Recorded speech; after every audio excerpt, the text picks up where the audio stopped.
మన మహిళా రచయిత్రులు కార్యక్రమంలో ఇవాళ మనం షామీర్ జానకీదేవి గారు ఆవిడతో మాట్లాడదామండి. నమస్కారం. నమస్కారం అండి. చెప్పండి షామీర్ జానకీదేవి గారు, అసలు షామీర్ అనేది మీ ఇంటి పేరు ఎలా అయింది? అందరికీ చాలా కుతూహలంగా ఉంది తెలుసుకోవాలి. వాళ్ళు ఈ షామీర్ గురించి నన్ను అడుగుతూనే ఉంటారు. ఫేస్బుక్లో కూడా చాలామంది అడిగారు. ఈ షామీర్ అనేది మా తాతగారి వాళ్ళకి నైజాం గవర్నమెంట్ అప్పుడు బిరుదు ఇచ్చారటండి ఆ రోజుల్లో, పాత రోజుల్లో. దేనికోసం? వీళ్ళు మా వాళ్ళు పెద్ద జమీందారులు అండి. వాళ్ళు 3000 ఎకరాలకి వాళ్ళు అధిపతులు, కొన్ని ఊర్లకి వీళ్ళు అధికారులు, అట్లా చాలా ఉన్నాయండి వాళ్ళకి అవన్నీ. అప్పట్లో మరి మా తాతగారి కంటే ముందు వాళ్ళకి వాళ్ళు బిరుదు ఇచ్చారు. మరి వీళ్ళు పన్నులు వసూలు చేయటంలో మరి చేశారో, లేకపోతే అక్కడ కార్యక్రమాలు ఏం చేశారో నాకు ఐడియా లేదు. అంటే ఈ పేరు ఎప్పుడు వచ్చిందో కూడా మాకు తెలియదు, కానీ ఇలా వచ్చిందని చెప్పారు. అంటే షామీర్ అంటే అర్థం? షా మీర్. షా అంటే రాజు అన్నట్టు, మీర్ అంటే ధనవంతుడు, ఒక జమీందారు అన్నట్టు. జమీందారు అన్నట్టండి. పెద్ద జమీందారులు అండి మా వాళ్ళు. కొన్ని పరగణాలు అంటారు. అవునవును. ఈ భద్రాచలం, బూర్గుంపాడు, ఆ వైపు ఏలేరు, సీదర, అవన్నీ మావే అండి. అసలు ఇంటి పేరు ఏంటి మీది? నాకు ఐడియా లేదు, కానీ వెలదిండి అని అంటారండి. మరి నాకు సరిగ్గా. మీ వారిది? మా వారిది వనం అండి. వనం. ఓకే. అయితే నాకు బుక్స్లో, సర్టిఫికెట్స్లో షామీర్ ఉండేసరికి ఇంకా మార్చలేదండి. అదే కంటిన్యూ చేస్తాను. ఏం పర్వాలేదు, మంచిదే కదా, మీకు అది ఒక గుర్తింపు. ఇప్పుడు మార్చుకోవాలన్నా కూడా ఇది బాగా పాపులర్ అయిపోయింది, చేయలేదు. అవసరం లేదండి. ఇప్పుడు అది ఒక బిరుదు అన్నప్పుడు బిరుదు కంటిన్యూ అవడం మంచిదేగా. అదే, అది మీకు ఒక ఇంటి పేరు అయిపోయింది. అవును. ఇప్పుడు అసలు జానకి గారు మీ లైఫ్ చూస్తే మీరు ఎక్కడ? ఖమ్మం జిల్లా కదా? ఖమ్మం జిల్లా పాల్వంచ అండి. పాత పాల్వంచ, కొత్త రెండు, మన హైదరాబాద్ సికింద్రాబాద్ లాగా రెండు పక్క పక్కన ఉండేవండి. కేటీపీఎస్ అంతా అక్కడ పాల్వంచలో ఉంటుంది. ఓకే. మాది పాత పాల్వంచ, మా విలేజ్ అది. మా అంత ఆస్తులన్నీ కూడా అక్కడే ఉన్నాయండి. సో మీరు అక్కడే చదువుకున్నారు? అక్కడే చదువుకున్నాం, అక్కడే ఉన్నాం. ఉద్యోగం కూడా అక్కడి నుంచే చేశాను. చేసి ఇప్పుడు ఇక్కడ సెటిల్ అయ్యారా? తర్వాత నేను మా రెండో అమ్మాయికి ఇక్కడ సిబిఐటీలో సీట్ వచ్చిందండి, ఇంజనీరింగ్లో. తను హాస్టల్లో ఉండలేకపోయేసరికి నేను ట్రాన్స్ఫర్ పెట్టుకొని హైదరాబాద్ వచ్చాను. మీరు బీఎస్సీ చేసినట్టు? బీఎస్సీ బీజెడ్సీ అండి. బీజెడ్సీ తర్వాత మీరు స్టేట్ బ్యాంక్ ఆఫ్ ఇండియాకి వచ్చారు? State bank of Hyderabad. తర్వాత ఎస్బీఐలో మర్చాను. ఓ, సో మీరు అక్కడ రిటైర్ అయ్యాక మీ రచనా వ్యాసంగం మొదలుపెట్టారు. తర్వాత మా రెండో అమ్మాయి కెనడాలో ఉంటుంది. తను ఒక ఫోన్ పంపించింది నాకు. అప్పటిదాకా నాకు ఫోన్ కూడా పెద్ద అంత ఐడియా లేదు. అవన్నీ నేర్చుకుంటూ ఫేస్బుక్, మా పిల్లలే అంతా నన్ను ముందుకు నడిపించారు. అంటే ఫోన్ వల్ల మంచి ఉంది, చెడు ఉంది. సో మీకు అది మంచిగా పరిణమించింది నన్ను అడిగితే. దాన్ని ప్రాపర్గా యూజ్ చేసుకుంటే మనం ఎన్నో సాధించవచ్చు అనిపిస్తుంది నాకు.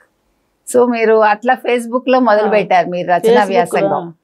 ముందు కథలు అవి భావుకలో రాసేదాన్ని. భావుకలు, ఓకే. అసలు ఫస్ట్ ఎలా స్టార్ట్ అయిందంటే, ముందు త్యాగరాయ గాన సభకు వెళ్ళేదాన్నండి. ఆ ప్రోగ్రామ్స్ రివ్యూస్ రాస్తూ అట్లా రివ్యూస్ రాసేవాళ్ళు. అట్లా మిత్ర గారు ఫస్ట్ పరిచయం అయ్యారు. తర్వాత వంశీ రామరాజు గారు. ఓ, నా రివ్యూస్ చదివి ఆయన నన్ను వాళ్ళ వంశీ ట్రస్టీగా నియమించారండి. Wow, okay.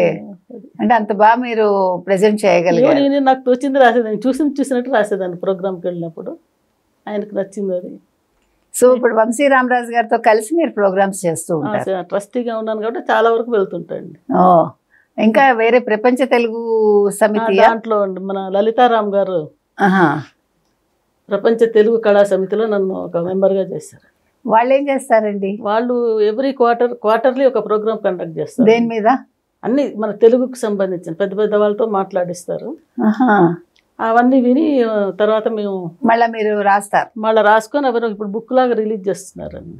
ఆవిడ ఎక్కడ ఉంటారు? ఇక్కడే ఉంటారు? ఆవిడ అమెరికాలో ఉంటారు. జూమ్ మీటింగ్స్ లో చేస్తుంటారు. ఇదంతా బాగుంది.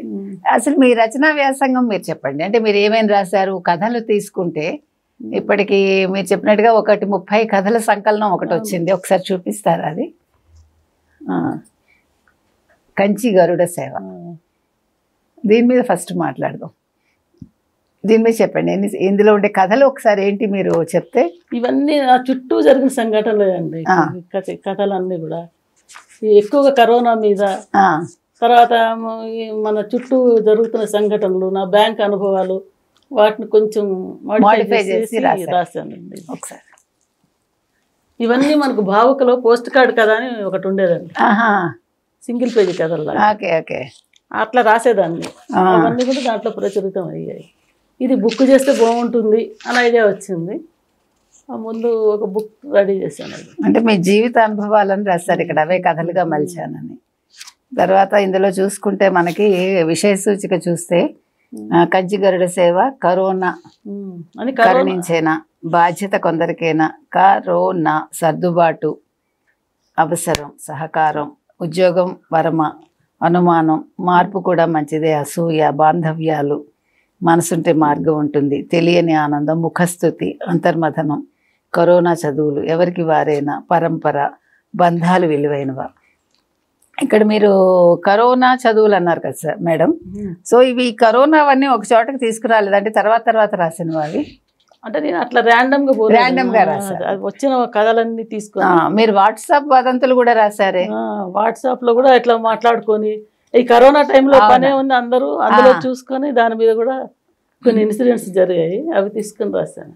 బాగుంది. వార్ధక్యం శాపమా, ఓటమిపై విజయం, సాధనమన పనులు, మనస్సుకు మరోలా, మాతృత్వం, రివర్స్, ఆన్లైన్ శాపం, వెలుగు, కానుక.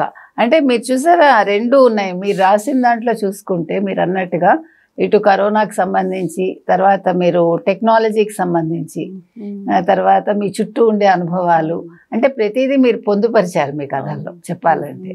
అంటే మీకు అబ్జర్వేషన్ ఎక్కువ ఉందని అర్థమవుతుంది. ఇది మీరు వాట్సాప్ది అన్న చెప్పగలరా, అదేంటి అనేది? వాట్సాప్ వదంతులు అనేది అన్న గుర్తుందా మీకు? వాట్సాప్ అది దాని గురించి అంటే ఒకరోజు మా పని అమ్మాయి కిందికి వెళ్ళేసరికి మాకు కరోనా వచ్చింది వాళ్ళ ఇంట్లో వాళ్ళకని చెప్పిందండి. చెప్పేసరికి మిగిలిన వాళ్ళందరూ ఫోన్లు చేసి అడగడం మొదలు పెట్టారు, మీకు కరోనా వచ్చిందా? అవును, మాకు రాలేదని చెప్పి. అప్పుడు కరోనా అంటే అందరూ భయపడేవాళ్ళు, చాలా మామూలుగా కాదు. అందరూ అంటే తలుపులు వేసుకొని ఉండాలి, బయటికి రావద్దు, పని వాళ్ళు కూడా రాకూడదు, ఇలా ఉండేది. అంత సీరియస్గా ఉండేది అప్పుడు. అసలు మాకు రాలేదు అని చెప్పి మేము చెప్పుకోవాల్సి వచ్చింది. చాలా కష్టం అండి అది మాత్రం చాలా శాపమే అప్పుడు అందరికి.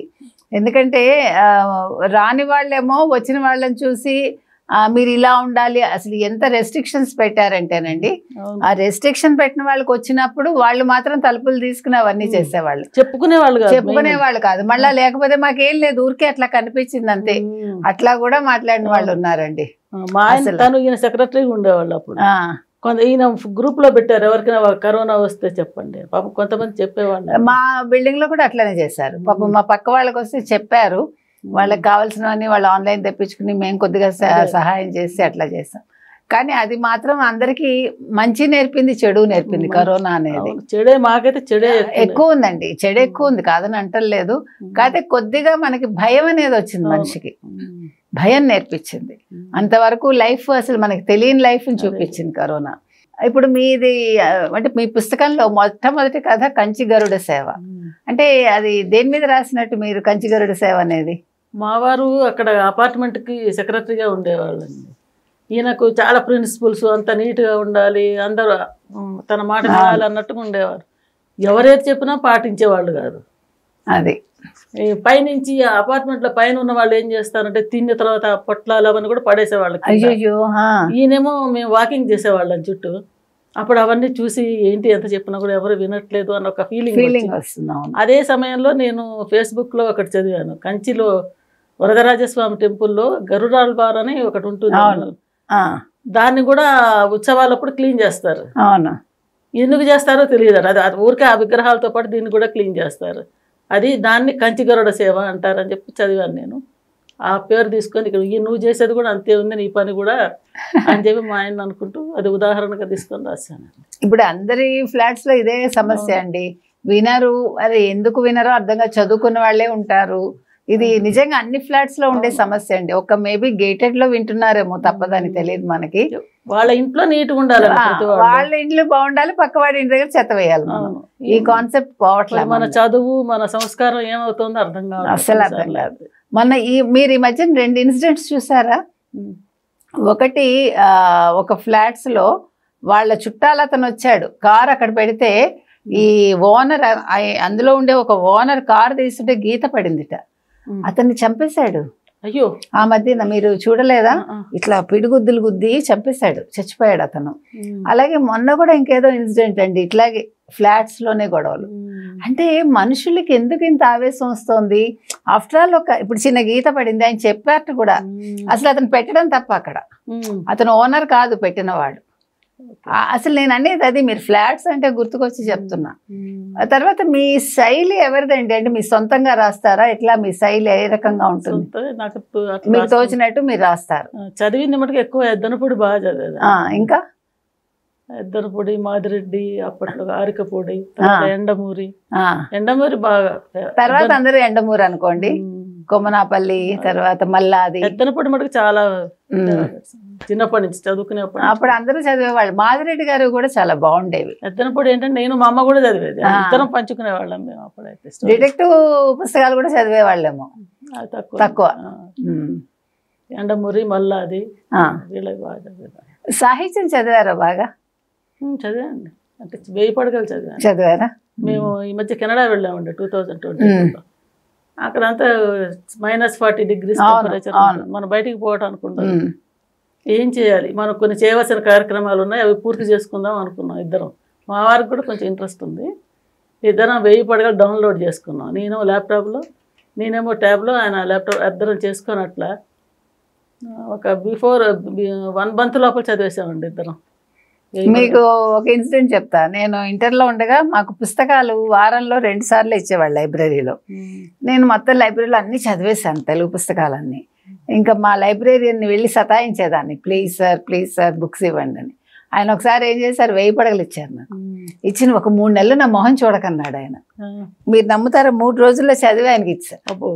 ఆయన ఇంకా తెల్లబోయాడు. ఆయన ఏంటమ్మా అసలు నువ్వంటే అంత పిచ్చి అప్పుడు చదవడం అనేది. ఏమో ఇంటర్మీడియట్ అప్పుడు చిన్నతనం చదివేశాను అంతే, కూర్చుని అట్లాగా. అంత ఇంట్రెస్ట్ అండి. అంతే.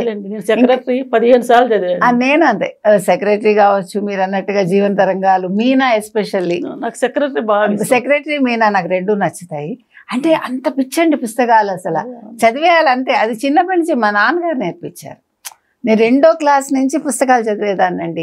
చిన్న పేపర్ మొక్క దొరికినా చదివేదాన్ని. అది మా నాన్నగారు నేర్పించింది. అంటే మా ఇంట్లో పుస్తకాలు ఉండేవి బాగా, మా నాన్నగారు తెప్పించేవాళ్ళని. అది రావాలండి పిల్లలకి, మనం నేర్పించాలి. కానీ అందరికీ వంట పట్టాలి కదా మనం చెప్పిన. నేను ఎంఎస్కో మెంబర్షిప్ తీసుకున్నాను చదువుకునే రోజులు. మంత్లీ నాకు అప్పుడు 10 రూపీస్కి 3 బుక్స్ వచ్చేవి. ఒక పెద్ద అట్ట పెట్టానంటే ఉన్నాయి బుక్స్. నాకైతే ఇప్పుడు ఏం చాలా అర్థం కావట్లేదు, అన్ని బుక్స్ చదివాను రోజుల్లో. ఈ పుస్తకాలు అయితే మాకు పల్లెటూరు కదా, చెట్లకు ఉయ్యాల గట్టు ఉండేది. అది చాలా బాగుంటుంది. ఆ ఉయ్యాల్లో కూర్చోవడం, పుస్తకం చదవడం, అది ఆనందం వేరు. ఆనందం మనకి ఎంత పెట్టినా ఇప్పుడు ఇప్పుడు ఉందా మీకు ఆ ఉయ్యాల? అవన్నీ ఉన్నాయి ఊళ్ళో? లేవండి, లేవు. ఆ చెట్లు కొట్టేశారు కదా. కొట్టేశారు అది. కానీ ఫోటోలు ఉన్నాయి అట్లీస్ట్. అప్పుడు ఫొటోస్ ఎక్కడ ఉన్నాయి? లేవు. తర్వాత కూడా మీరు తీసుకోలేదు అది. అసలు అది లేదులేండి, మన ఆనందాలు వేరవి. ఇప్పుడు చిన్న చిన్న ఆనందాలే మీకు జీవితకాలం ఉంటాయి. ఇప్పుడు ఏం చేసినా ఆనందం కలగట్లేదు, అవి గుర్తు కూడా ఉండట్లేదు. అట్లా దానివల్లే మనకి సగం రోగాలు వచ్చేది కూడా. అంటే సరైన నిజమైన ఆనందం మనం అనుభవించట్లేదు, బిజీ బిజీ అనుకుని. కరెక్ట్. ఒక్క నిమిషం ఆగేటట్లు లేరండి ఎవరు. ఈవెన్ మనం ఏటీఎం దగ్గరికి వెళ్తే ఏంటో నాకు అర్థం కాదు, తీసుకునే టైం లేదండి, టైం లేదు వాళ్ళకి. ఒకటే నాకు అర్థం, మనం ఒక చోటకి వెళ్ళినప్పుడు 10 నిమిషాలు లేట్ అయినా ఉండాలి అని ఒక టైం పెట్టుకుని వెళ్ళాలి.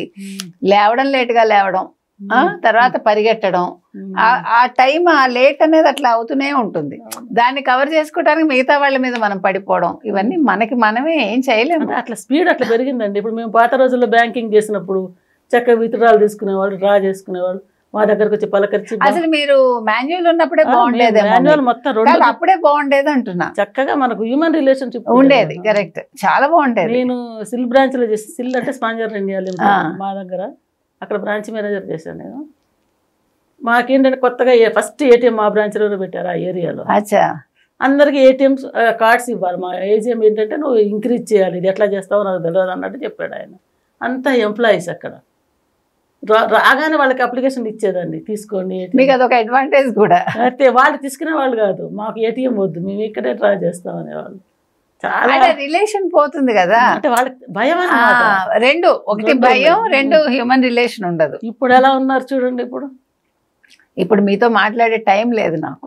అదే అంటే ఇంట్రెస్ట్ కూడా పోయింది. అది మనం పోగానే మనం చూసే దిక్కులేదు, ఎక్కడా లేదు. ఇప్పుడు మేము స్టాఫ్ అయినా కూడా మాకు కూడా అదే ట్రీట్మెంట్ ఉంటుంది. మా ఇంట్లో అందరూ బ్యాంక్స్ చాలా మంది ఉన్నారు. నేను మా అత్తతో వెళ్తే ఆ బ్యాంక్ లో ఉండే స్టాఫ్ అంతా మమ్మల్ని వాళ్ళ పిల్లల్లా చూసుకునేవాళ్ళు. ఇప్పటికి కూడా వాళ్ళందరితో టచ్ ఉంది మాకు. అది మీరు అన్నది అది ఆ హ్యూమన్ రిలేషన్స్. వాళ్ళు ఎవరో కానీ మేము వాళ్ళ పిల్లల్లాగానే ఉండేవాళ్ళం. ఇప్పుడు ఎక్కడైనా మనకు అలాగే కదా. అసలు అంతే ఉన్నాయి, అన్ని అంతే అండి, జీవితాలు అంతే ఉన్నాయి. ఆ వేగం కూడా అలా ఇందులో ఎవరిని తప్పు పడతామో తెలియదు మనకి. తప్పు ఒప్పు ఏం లేదు. అది ఊరికే 10 విత్డ్రాలు ఇచ్చేవాళ్ళు, వాళ్ళు 50 మంది డ్రా చేసుకునే వాళ్ళు వెళ్ళిపోయేవాళ్ళు. అంతే. ఇప్పుడు కొన్ని 100 వచ్చినా కూడా సరిపోవట్లేదు ATMs లో. ఇంకా దీనికి మించింది ఏమైనా ఉందో చూస్తున్నారు. అదే. ఇప్పుడు మీరు కొత్తగా ఒక బుక్ వేస్తున్నారు కదా, 40 కథలు అన్నారు. అందులో ఏదైనా చెప్పుకోదగ్గ కథ మీకు నచ్చింది ఏదైనా ఉందా? మీ మనసుకి హత్తుకున్నది మీరు రాసిందే కానీ?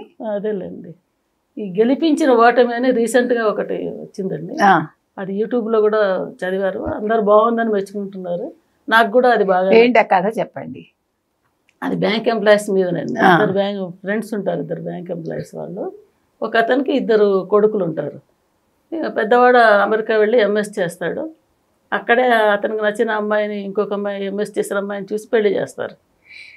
వీళ్ళు వచ్చి వాళ్ళకి ఒక కూతురు పుడుతుంది. తర్వాత వీళ్ళకి 2 అబ్బాయిలు కాబట్టి కూతురు మనవరాలంటే ఇష్టం. 2-3 సార్లు అమెరికా పోయేస్తారు. అట్లా హ్యాపీగా ఉంటాడు అతను. అతనికి ఇంట్లో వాళ్ళ అమ్మా నాన్న కూడా ఉంటారు. ఈ 2వ అబ్బాయి పెళ్ళి, వాడి కూడా చదువు అయిపోతుంది, మంచి ఉద్యోగం చేస్తుంటాడు చెన్నైలో. కానీ పెళ్లి చేసుకోమంటే చేసుకోడు. ఎన్నిసార్లు అడిగినా నో చెప్తుంటాడు. ఏంటి రీజన్ వీళ్ళకి అర్థం కాదు. తల్లితో చాలా క్లోజ్గా ఉంటాడు, అయినా తల్లికి కూడా చెప్పాడు. అతనికి అర్థం కాదు, ఎట్లా నా గురించి బాధపడుతుంటాడు. ఇంకా కొన్ని రోజులు అతను రిటైర్ అవ్వబోతున్నాడు. బిఫోర్ దట్ నేను వాడు మ్యారేజ్ చేయాలి అనే ఆలోచన వచ్చిందనమాట. అతను ఈయన కొలీగ్ ఇంకొకతను ఉంటాడు. అతను అప్పుడప్పుడు వచ్చి, ఇతని పేరు ప్రసాద్, వచ్చి కలుస్తుంటాడు.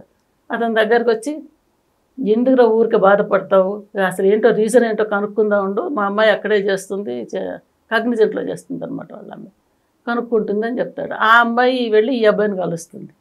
కలిసి నేను మీతో మాట్లాడాలనుకుంటున్నా అని చెప్తే ఇద్దరు ఒకరోజు ఆ బీచ్ ఒడ్డుకి వెళ్ళి అక్కడ కలుసుకుంటారు అనమాట. ఏంటంటాడు అబ్బాయి, అడుగుతాడు ఏంటి మ్యారేజ్ లుక్సా అంటాడు. మ్యారేజ్ కాదంటే ఊరికే, సరే అట్లనే అనుకోండి కాసేపు అని చెప్పి అంటుంది. అప్పుడు చెప్తాడు అతను, నాకెందుకో మీరు బాగా నచ్చారు, నా మనసులో మాట మీకు చెప్పుకుందాం అనుకుంటున్నా. నాకు ఇంటర్మీడియట్ నుంచి ఒక అమ్మాయితో పరిచయం ఉంది, ఆ అమ్మాయిని ప్రేమించాను, కానీ వాళ్ళు మన క్యాస్ట్ కాదు, మా వాళ్ళు ఒప్పుకోరు, దాని గురించే నేను ఆలోచిస్తున్నాను అని చెప్తాడు.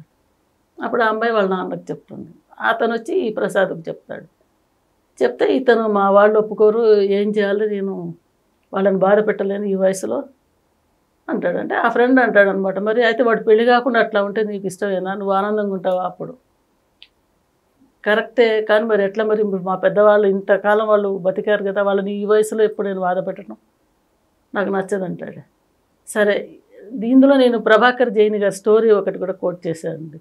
సర్దుకున్నారా అనే కథ ఈ మధ్య ఆయన రాశారు. మన జీవితంలో ఇక లాస్ట్ స్టేజ్కి వచ్చిన ఇప్పుడన్నా మనం చదువుకోకపోతే ఎట్లా? అవును, ఇప్పుడు కూడా మన పట్టుదల మనం పెట్టుకుంటే బాగుండదు, పిల్లలు కూడా హ్యాపీగా ఉండాలి కదా. అది కోట్ చేసుకుంటూ చెప్తాడు అతను. మనం బ్యాంకులో మాన్యువల్గా చేసాం అన్ని లెడ్జర్లు, బ్యాలెన్సింగ్స్, అవి క్లీన్ క్యాష్లు అవి ఇవన్నీ చేసాం. మరి ఇవాళ కోర్ బ్యాంకింగ్ వచ్చింది, మరి రాదు అని చెప్పి మనం ఆ రోజు బాధపడ్డాం. VRS తీసుకుందాం అని కూడా అనుకున్నాను నువ్వు నేను. అయినా సరే మనల్ని మార్చుకొని మనం అందులో చేసి ఇవాళ GM లెవెల్కి వచ్చాం. మనం ఎట్లా వచ్చాం, అట్టనే ఇక్కడ కూడా చదువుకో, నీ జీవితం, మీ వాళ్ళ జీవితం కూడా హ్యాపీగా ఉంటుంది. మార్పు అంతే, మార్పు అంతే, యూ హ్యావ్ టు యాక్సెప్ట్ అని చెప్పి చెప్తాడు అనమాట. అతనిలో ఆ రియలైజేషన్ వచ్చి తర్వాత ఒప్పుకొని వాళ్ళిద్దరు పెళ్లి చేస్తారండి. అది గెలిపించిన ఓటమి అని పేరు పెట్టానండి. అది ఇప్పుడు యూట్యూబ్లో పెట్టారు, అది చాలా బాగుపోతుంది. నాకు కూడా నచ్చింది అది. ఎందుకంటే మనం పెద్దవాళ్ళని జనరల్గా ఒప్పుకోండి, ఇలాంటి ఒప్పుకోవాలండి, మారాలండి. మనలో మార్పు రాకపోతే ఎట్లా? అన్ని మారాలండి. మన అలవాట్లు మారలా, మనం తినే తిండి మారలే. మీరు ఒకప్పుడు తిన్నట్టుగానే ఇప్పుడు తింటున్నారా? పిల్లలు అది చెప్తున్నారు, వాళ్ళు ఏదో నూడిల్స్ అంటారు, అదంటారు, ఇది అన్ని తింటున్నాగా. అదే తప్పదు. ఇప్పుడు మా మనవరాలు వచ్చింది మొన్న, మ్యాగీ తిన్నాం అమ్మమ్మ అంది, నాకు ఇష్టం లేదు యాక్చువల్గా, but you have to accept చేశారు. అది తింటుంది కానీ నేను కూడా కొంచెం టేస్ట్ వచ్చింది. మీ మనవరాల కోసం చేశారు. అదే మరి నేను అనేది అది అదే చేసింది పాపం, దానికి హ్యాపీ ఫీల్ అవుతుంది కదా కొంచెం, నేను టేస్ట్ డెఫినెట్ గా. అట్లా అన్ని మారాలండి. మనం ముందు ఆ కన్జర్వేటివ్ ఇది నుంచి బయటపడాలి. మనది శాండ్విచ్ జనరేషన్ అంతే అంతే, పెద్దవాళ్ళకన్నా వాళ్ళకి వెళ్ళాయి అంతే. మనకు అస్సలు ఏది మనం ఎలా ఉంటే అలా వెళ్ళిపోవాలి అంతే. పిల్లలకి తగ్గట్టుగానే మనం వెళ్ళాలి. అప్పుడు పెద్దవాళ్ళకి తగ్గట్టుగా ఉన్నాం, ఇప్పుడు పిల్లలు అంటే ఈ జనరేషన్ ఏమైందంటేనండి, మనం ఒక్క దశాబ్దం అటైనా లేము ఇటైనా లేము. సో ఈ దశాబ్దం అనేది మనని బాధిస్తుంది ఎప్పుడు కూడా. అది మొదటి నుంచి అలానే ఉంది. అవునండి. ఇది ఇంకేమైనా మంచి కథలు ఉన్నాయి అందులో మీకు నచ్చినవి? ఇందులోనండి ఇందులో కాదు, మీ ఇప్పుడు కొత్త బుక్లో. లేదంటే ఈ బుక్ చెప్పండి, రెండో బుక్. అది ఆ పుస్తకం. ఇది మా యాత్రలండి. మేము ఒకసారి చూపించండి. ఓ, మేము మా యాత్రలు. ఓ, ఇది వచ్చి ఎన్ని యాత్రలు అండి? ఇది 12 ఉన్నాయి. 12 ఉన్నాయి చూడండి. ఒక గురువు గారు ఉన్నారండి, ఆయన ఒక గ్రూప్ లో తీసుకెళ్తుంటాడు. ఆయన పేరు శేష్ కుమార్ గారు. అచ్చా. ఆయన యాత్రలు చేస్తుంటారు, మేము ఆయనతో పాటు వెళ్తూ ఉంటాం యాత్రలకి. చాలా వరకు చూసామండి ఆల్మోస్ట్. యాత్రల్లో మీకు ఏమైనా ప్రత్యేక అనుభవాలు ఉన్నాయా? అదే అవన్నీ కలిపి ఇందులో రాశానండి. అందులో అదే మీరు చెప్పండి, కొన్ని మీకు నచ్చినవి చెప్పండి. ఇందులో ఈ బుక్లో ఏవి రాశారో వాటిలో కొన్ని మంచివి చెప్పండి, మీకు అనిపించినవి మనసుకి. ఏ ఊళ్ళు వెళ్ళారు ముఖ్యంగా? మేము అన్ని గుజరాత్ చూసామండి ఆల్మోస్ట్. అంటే మాకు ఇండియా అంతా కూడా చూపించాడని అనుకుంటాం. నేపాల్ ఒకటి, ముక్తినాథ్ వెళ్ళొచ్చామండి. అది మటుకు టఫ్ జర్నీ మాకు. తర్వాత కర్ణాటక, కామాఖ్య, బెంగళూరు, కేరళ, ఉజ్జయిని అన్ని చూసామండి. ఇవన్నీ చూసాం మేము. మీరు డిఫరెంట్ కల్చర్స్ చూస్తారు కదా, మీకు ఎట్లా అనిపించింది? ఆహారం కానీ లేదు? ఆహారం మాకు సమస్య లేదండి, నేను వంట వాళ్ళని తీసుకొస్తాను అక్కడ. అందుకే ఆయనతో పోతుంటాను. అందుకని మీకు భోజనం అంటే మార్పు రాలే. ఒక శ్రీలంక వెళ్ళినప్పుడు మటుకు ఆయన వంట వాళ్ళని తీసుకురాలేదు. అయితే పచ్చళ్ళు అవి పట్టుకొచ్చారు, పెరుగు అక్కడ దొరికేది, అలా మేనేజ్ చేస్తామండి. మీకు ఎక్కడ బాగా ఆహ్లాదంగా అనిపించింది? నాకు శ్రీలంక బాగా నచ్చింది. అక్కడ దేవాలయాలు కూడా చాలా బాగుంది. అవును, బాగుంటాయి. మనకు సీ షోర్ లాగా ఉంటుంది మంచిగా. దేవాలయాల కల్చర్ కూడా వేరే రకంగా ఉంది అక్కడ, కలర్ఫుల్గా చాలా బాగుంటుంది. ముక్తినాథ్ ఒకటి మేము చాలా కష్టపడ్డామండి. అసలు ఆల్మోస్ట్ అయిపోయినట్టే అనుకున్నాం మేమైతే. జీబులో తీసుకువెళ్తున్నప్పుడు ఆ వరదలు వచ్చాయండి బాగా. ఆ జీబు అట్లా కొట్టుకోపోతుందేమో అనుకున్నాం మేము. ఆర్మీ వాళ్ళు వచ్చి. మీకు ముక్తి కలగలేదు అయితే? కలిగింది, వెళ్ళాం. కాదు, ఆ వరదల్లో ముక్తి కలిగించలేదు మీకు దేవుడు అంటున్నాడు. అందులో కూడా చాలా చూసేశారు, కానీ మీరు సేఫ్ గా ఇంటికి వచ్చారని. ముక్తి కలగలేదు, అది అదృష్టం. అది అయితే అక్కడ ఆర్మీ వాళ్ళు అండి, నిజంగా వాళ్ళు మెచ్చుకోవాలి. అందరు వచ్చి కట్టుకుని వచ్చి ఆ జీవుని అట్లా పట్టుకున్నారండి. అది వెళ్ళిపోయేదండి. ఆర్మీ ఎప్పుడైనా కూడా అసలు వాళ్ళు లేకపోతే మనం లేము. కేదార్నాథ్ ఒకటి మేము సొంతంగా వెళ్ళాము, ఇందులో రాయలేదు నేను. ఓకే. 2001లో వెళ్ళాము మేము. ఓకే. మా మదర్ను కూడా తీసుకెళ్ళాము అప్పుడు. మా పిల్లలు, మదరు అందరం మేము బ్యాంక్లో చేస్తున్నప్పుడు నేను. అదొకటి టఫ్ జర్నీ మాకు కేదార్నాథ్. కాదు, మీరు నాకు ఒక చిన్న డౌట్ వచ్చింది ఇప్పుడు. మీరు చాలా జమీందారీ ఫ్యామిలీ అన్నారు కదా, షమీర్ అనేది. అయితే ఎందుకని మరి మీరు ఉద్యోగానికి వెళ్ళనిచ్చారా మీ ఇంట్లో? మాది మొత్తం వాళ్ళు ఏం చేశారంటే ఆక్యుపై చేశారండి అక్కడ, కమ్యూనిస్ట్ వాళ్ళు. పర్వాలేదు చెప్పండి. వాళ్ళట ఊర్లో వచ్చి మా తాతగారిని చంపేశారండి. చంపి ఆయన ప్రాణం ఉండగానే పాతి పెట్టారు ఆయన్ని. ఎందుకు ఏమో మరి అవన్నీ నాకు తెలియదు. పెట్టిన తర్వాత మా వాళ్ళంతా భయపడి ఆ ఊరు నుంచి భద్రాచలంలో కూడా మాకు ఇల్లు ఉండేది, అన్ని వదిలేశారు.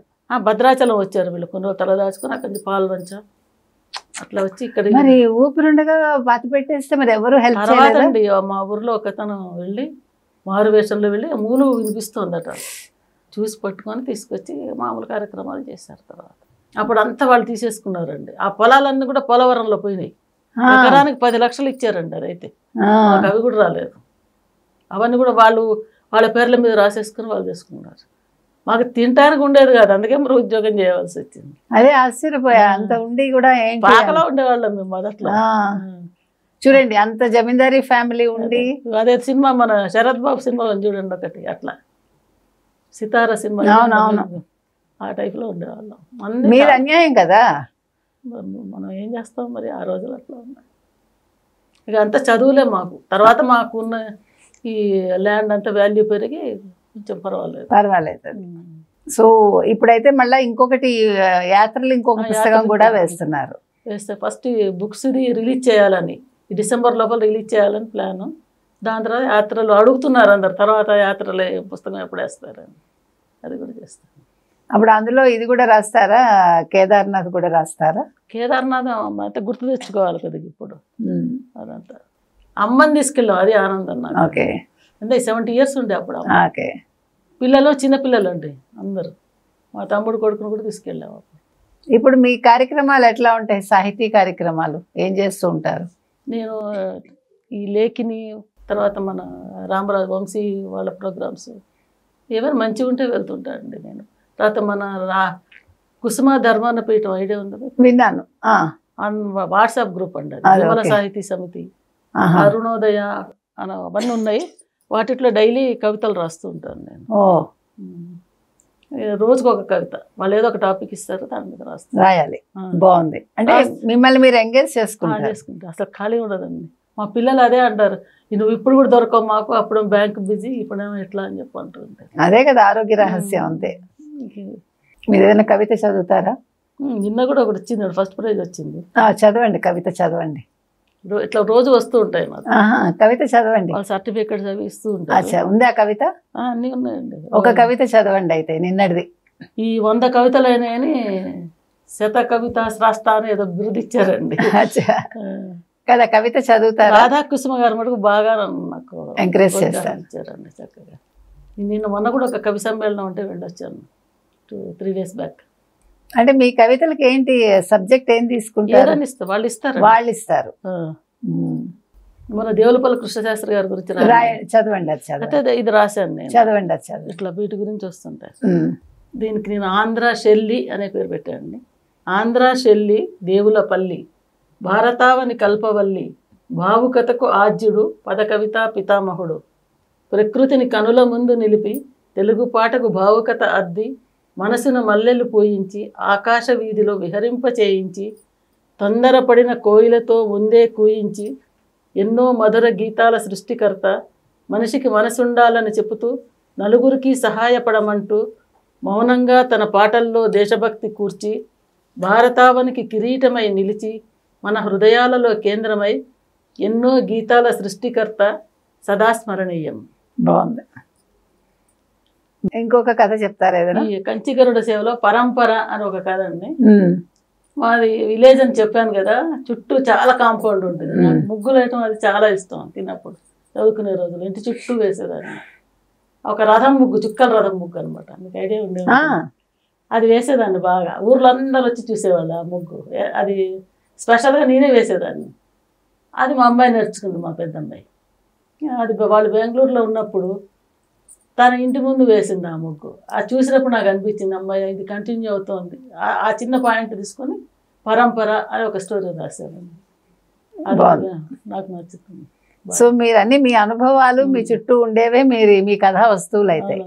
తర్వాత మా అమ్మగారికి ఒకసారి యుటిరస్ తీసేశారండి, ఆపరేషన్ సరిపోయింది అమ్మకి. అయినప్పుడు మాకు బ్యాంక్ ఏంటంటే ఆ బిల్లు పెడితే మాకు బ్యాంక్ పే చేస్తుంది.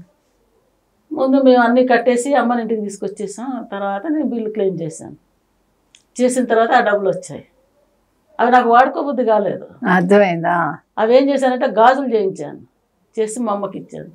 కానుక అని పేరు పెట్టాను. దాని అంటే కొంచెం మాడిఫై చేసి రాశాను అనుకోండి. అంటే మెయిన్ థీమ్ మటుకు ఇది. ఇట్లా చిన్న చిన్న అనుభవాలు, నాకు నచ్చినవి, మనసులో నిలిచిపోయినవి ఇట్లా రాశాను. తర్వాత యువకళా భారతిను సాహితీకరణం వాళ్ళు అఖిలే నాగేశ్వరరావు గారి శత జయంతి సందర్భంగా వ్యాస పోటీ పెట్టారండి, వ్యాసాల పోటీ. సాంఘిక చిత్రాలపై నేను రాశాను, నాకు ఫస్ట్ ప్రైజ్ ఇచ్చారు. అది చాలా ఆనందం, ఎందుకంటే నేను అక్కినేని వీరాభిమానిని.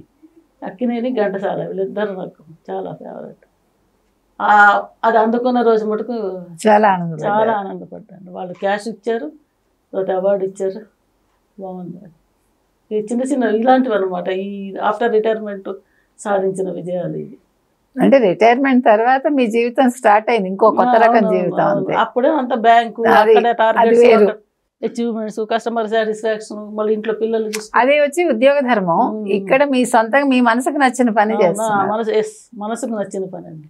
ఇందులో ఏంటి అలసట ఉండదు, ఎంత చేసినా ఇంకా చేయాలనిపిస్తుంది. కానీ మరి ఇప్పుడు పర్వాలేదు, అంటే మీకు వీలైనంత చేస్తున్నారు.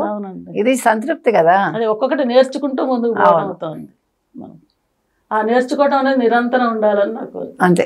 అది ఎప్పుడైతే మనం ఆపేస్తామో లేదులేండి, అది సాగలేము. కరెక్ట్. ఇది ఇట్లానే కొనసాగాలని కోరుకుంటున్నాను. తప్పకుండా మీ వ్యాసంగం కొనసాగాలి, మీరు కొత్తగా నేర్చుకుంటూ ఉండాలని, ఇంకా మంచి మంచి బిరుదులు మిమ్మల్ని వరించాలని కోరుకుంటున్నాను. అయితే ఇంకొక మాట అండి, ఈ ప్రయాణంలో నాకు సహకరించింది ఫస్ట్ మా అమ్మ, నా పిల్లలు చూసుకుంది, తర్వాత మా వారండి. వారి పేరు వనం సంజీవరావు. వనం సంజీవరావు గారు. ఆయన సహాయం చేయబట్టే, సహకారం చేయబట్టే నేను ఇక్కడ దాకా. నిజం, అవును, అది మాత్రం ఉండాలండి కుటుంబంలో. మనకి వెనకాల వెన్నుదన్నగా ఎవరైనా ఉంటేనే మనం చేయగలం. ప్రతిసారి నేను ఎప్పుడు బిజీయే కదా. అవునవును. తను ఎంత ఓపికతో భరిస్తున్నాడు నన్ను అనిపిస్తుంటుంది ఒక్కసారి. నాకైతే బ్యాంకులో కూడా నాకు బాగా లేట్ అయ్యేదండి, ఈవినింగ్ 9, 10. అవునండి, చాలా బాధ్యత కదా. అందులో కంప్యూటరైజేషన్ అయిన తర్వాత మాకు అన్ని అప్పుడు కూడా నేర్చుకోవడం, అన్ని సమస్యలే. కంప్యూటర్స్ కూడా ఆగిపోతాయి, అవి భలే మొరాయిస్తాయి కదా. అది అవన్నీ నేర్చుకోవటం, ఆ రోజు టాలీ చేస్తే కదా ఇంటికి ఇంటికి వెళ్ళకూడదు, చేయటం. మాన్యువల్ అంత సుఖం లేదనిపిస్తుంది. ఫస్ట్ బాలారిష్టాలన్నీ మేము బ్యాంక్ లో భరించి కంప్యూటర్స్ అప్పుడు. దాంతో ఈయన పాపం తను తొందరగా ఇంటికి వచ్చి పిల్లలు చూసుకునేవారు. అంటే పక్కన అమ్మ వాళ్ళు కూడా ఉంటారు, అదే వాళ్ళు కూడా సహకరించారు. మా అమ్మ, మా తమ్ముడు, మా ఆయన, వీళ్ళంతా చుట్టూ ఉన్న వాళ్ళంతా నాకు సహకరించబట్టి మీరు ఈరోజు ఇలాగా ఒక కథకురాలిగా, ఒక రచయితగా నిలబడగలిగారు. బాగుంది. ఓకే అండి, సంతోషం. థ్యాంక్ యూ అండి. నమస్తే.